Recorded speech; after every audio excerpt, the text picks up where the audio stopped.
Thank you, Mary Jo. Well, it's good to be back amongst you. It was good to be back yesterday for the bash, and it's good to be here for Sunday service with you after a week away.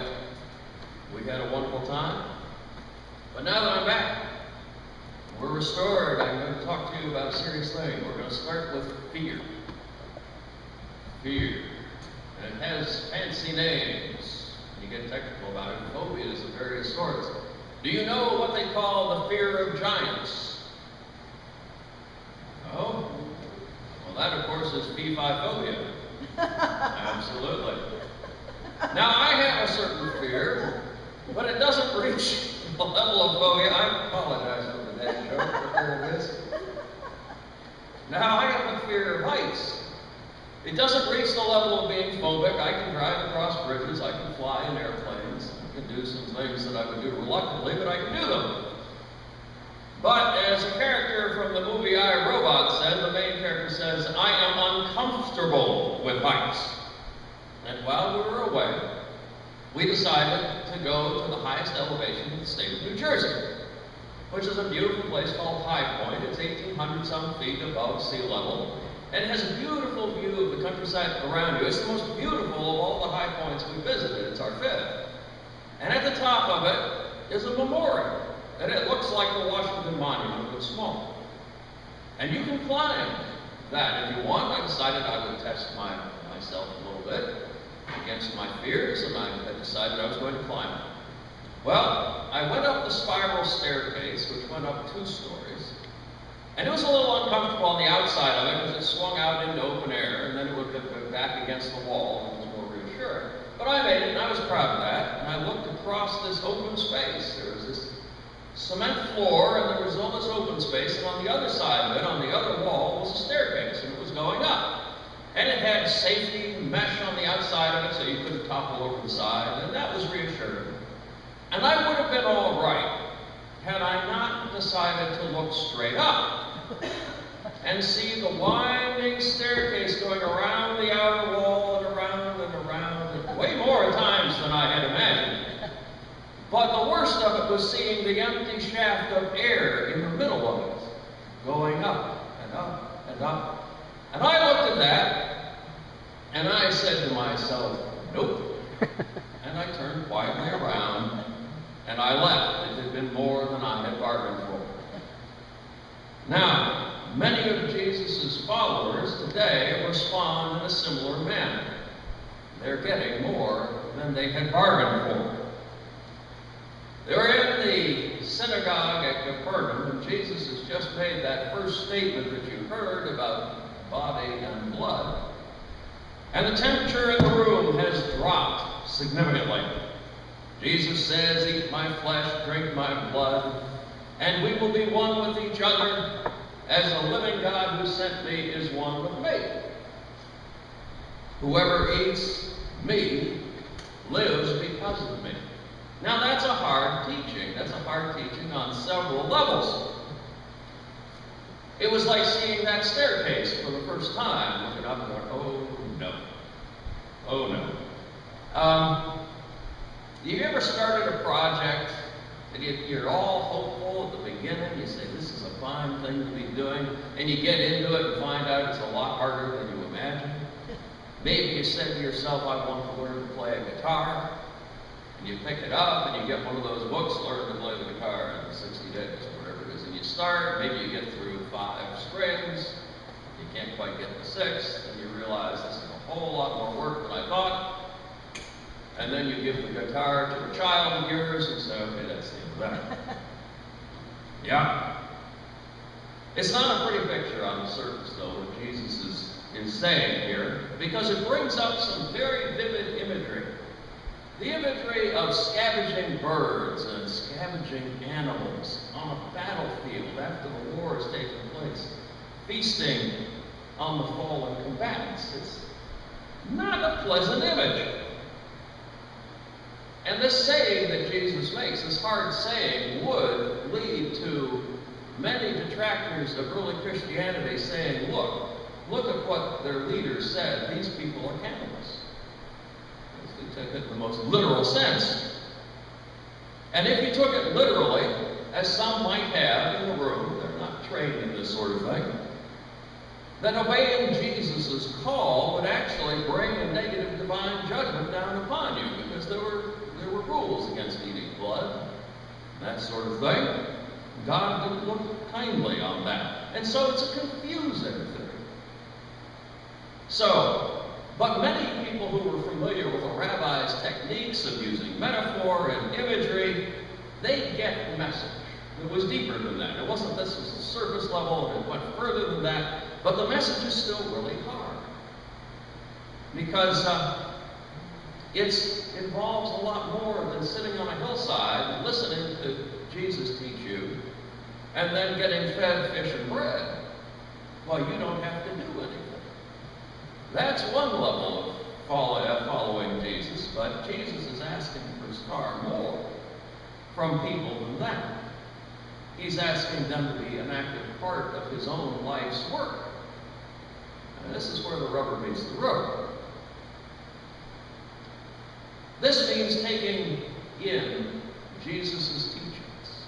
This means taking in Jesus' character and mind and the ways in which Jesus behaved with others, his virtues, until he becomes one with us and we become one with him. It's a hard thing to do. If you wanted to modernize this eating of body and blood, you would say you need to internalize Jesus. That's how we would understand what was being said. It also comes across in other scriptures as take up your cross and follow me. You need to accept that Jesus would be the suffering Savior who would be crucified. Jesus' disciples didn't want to hear that. You have to understand that his crucifixion was not foolishness, as people who don't follow the faith sometimes believe. It meant giving up old ways. There were old festivals, old associations that you'd had in your family for many generations. If you're going to follow Jesus, you're just not going to do those things anymore, and that's hard. But the hardest thing of all for people who were downtrodden, and remember, most of the people who were listening to Jesus were peasants.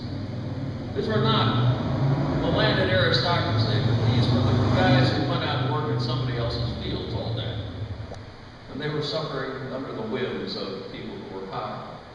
And the hardest thing for people who are downtrodden to do is to trust. And Jesus is saying you need to trust me as I trust God. That is incredibly difficult. And it's what Jesus calls us to do as well. And it's still a very challenging thing to do. The people of Israel had always had trust issues. Now God got them out of Egypt. He got them freed from Pharaoh and from slavery. That had seemed impossible, but God does things like that. He gave them Moses. And they went out into the wilderness, and now what did they do when they were out in the wilderness and things became difficult?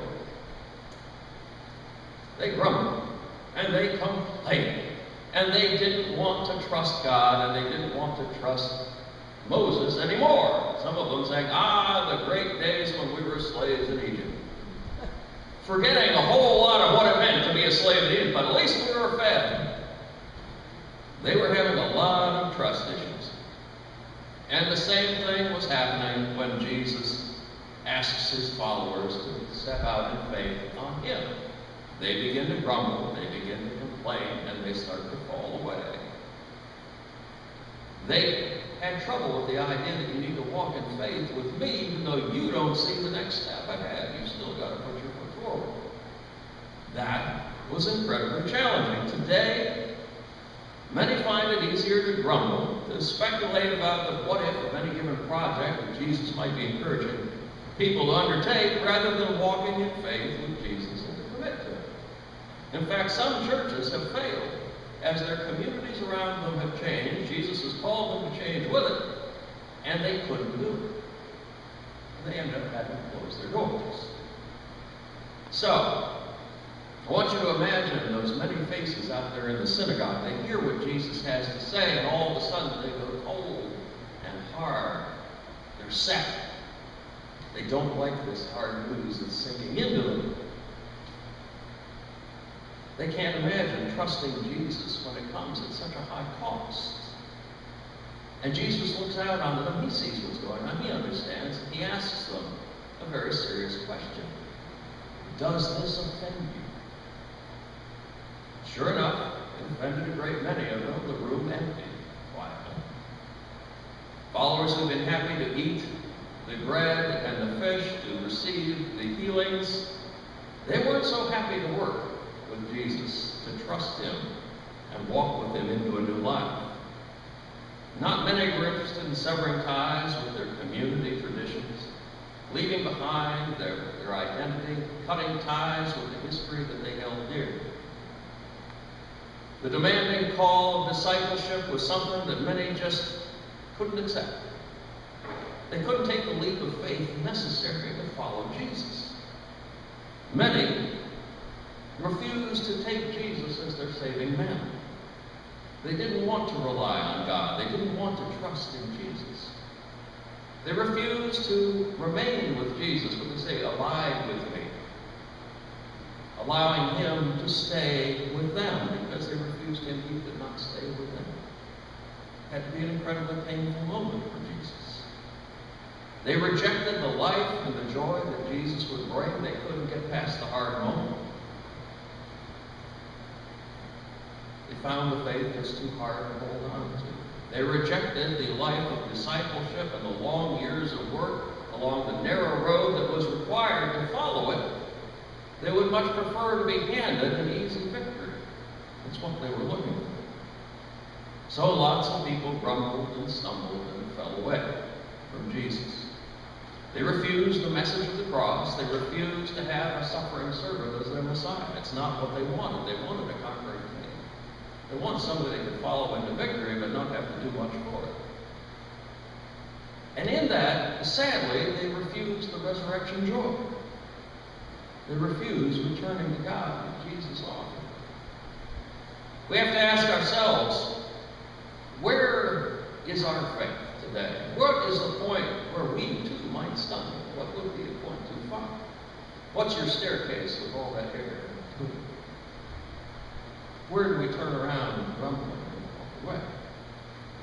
Some pastors and congregations won't touch a hard teaching like this for fear of the synagogue result, that people will turn away.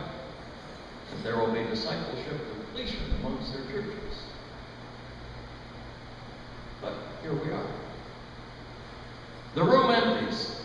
Jesus is disappointed, he is tired, and he turns to his disciples, his friends. I wonder if he met them in the eye when he said what he had to say. He was just too tired right on. And he asks them, do you also wish to go away? Imagine the pain of saying that to the closest followers you have. And I want you to note here, though, that God guides us toward Jesus. Jesus calls us to him. But Jesus never forces us to stay. Jesus respects our free will, our ability to walk away, and asks us, do you also wish to go away? Praying that we won't. And in this moment, Peter really shines as a disciple. He steps up and he speaks for all the disciples. And he speaks out of true belief when he says, Lord, to whom can we go? You have the words of eternal life. Experience makes your faith grow. When you practice it, it gets bigger and stronger. And Peter's grew that way. As he stepped forward in faith, as he was willing to take this hard message they all said was hard, and follow it through. Trust in Jesus. Even when he doesn't know exactly where he's going to go, or when he's told and rejects it, he's still focused.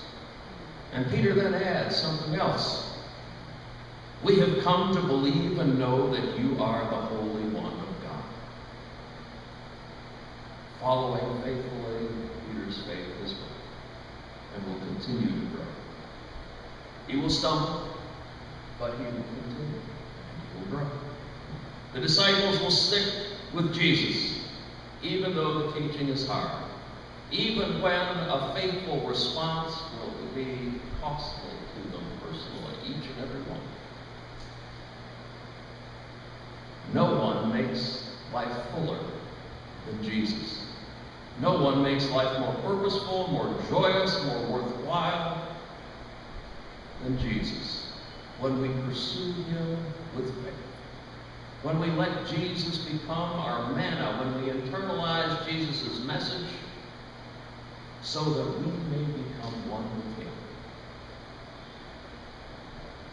When we take up Jesus, when we internalize the good news, we become stronger than we've ever been by ourselves alone. We become stronger than the sin that comes after us so many times. We may stumble from time to time, but Jesus helps us back up. We're stronger together, knowing that Jesus has our backs. And it allows us to do far more than we would have ever done by ourselves. I have a couple of examples.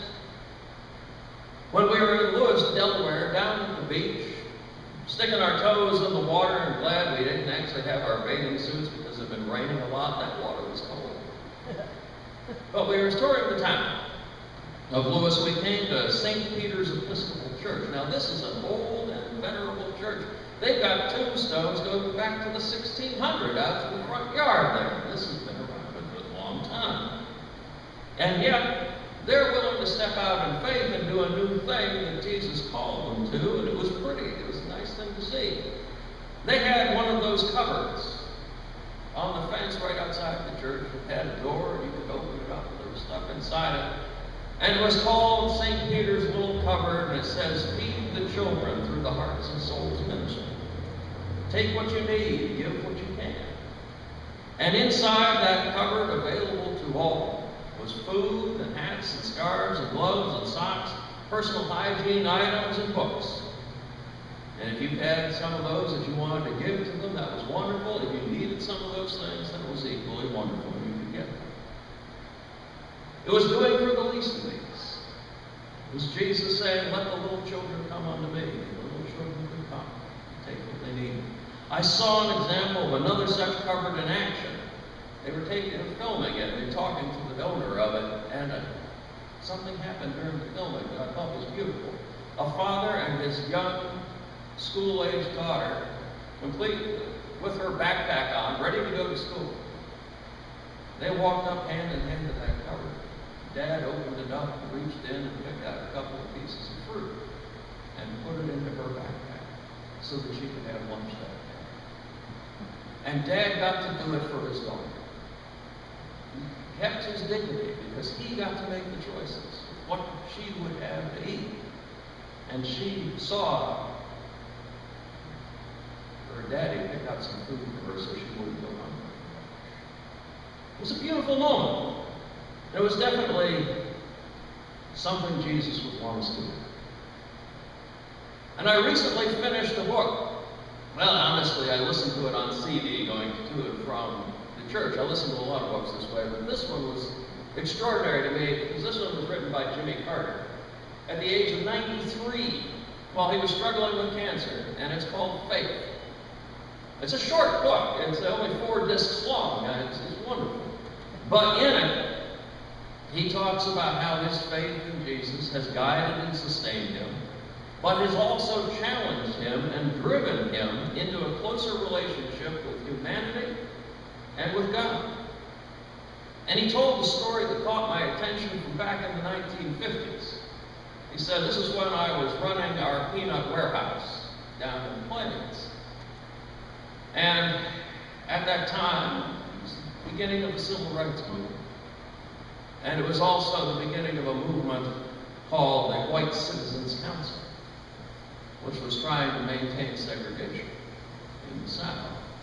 20 members of the White Citizens Council who had the local government's backing, they had judges on their side, they were closely affiliated with the Ku Klux Klan. 20 of their members came to Jimmy Carter's house. He said, "Up until this time, I had said nothing about the Civil Rights Movement because that was not good business and most people weren't talking about it." So he didn't either. He said, "But these men came and they were all people I knew. They were friends of my father's when he ran the business. And they came to him and they sat down in his living room and they explained to him and said, look, you've been away in the military and I know things were integrated there, but so you've lost your connection with the Deep South, but down here we do things differently. You must sign your name and join this organization. We'll pay your dues, no problem. Just sign your name here. And his faith stopped him. For the first time, Jimmy Carter said, no, I can't do that for you. I said, I grew up with black children on the farm. We're friends. I don't agree with what you're saying. I can't help it. He says, I was sure I was going to lose all the business. But then his faith made him do something else, something that I thought was extraordinary, and I questioned, could I have done this myself? And I honestly don't know. He went to the houses of each of those 20 individuals. And he sat down with them one by one. He explained to them exactly why he'd done what he'd done. And he was surprised to discover that several of the men that had come to see him were really resentful of the council's pressure tactics. And they had caved to them, and they really respected Jimmy Carter for not doing so. And they liked his example. He says his business didn't fare too badly after that. Faith made him turn them down. Faith made him take a stand. It's the faith in Jesus that did that for Jimmy Carter. We are called to take in Jesus, to internalize him, to trust him, to follow in faith when the way is uncertain. We are called to share him with all the downtrodden and the enslaved to sin. We are called to offer them liberation, hope, love, and joy. Will we put our fears away and follow like Peter? Let's pause for a moment of silence.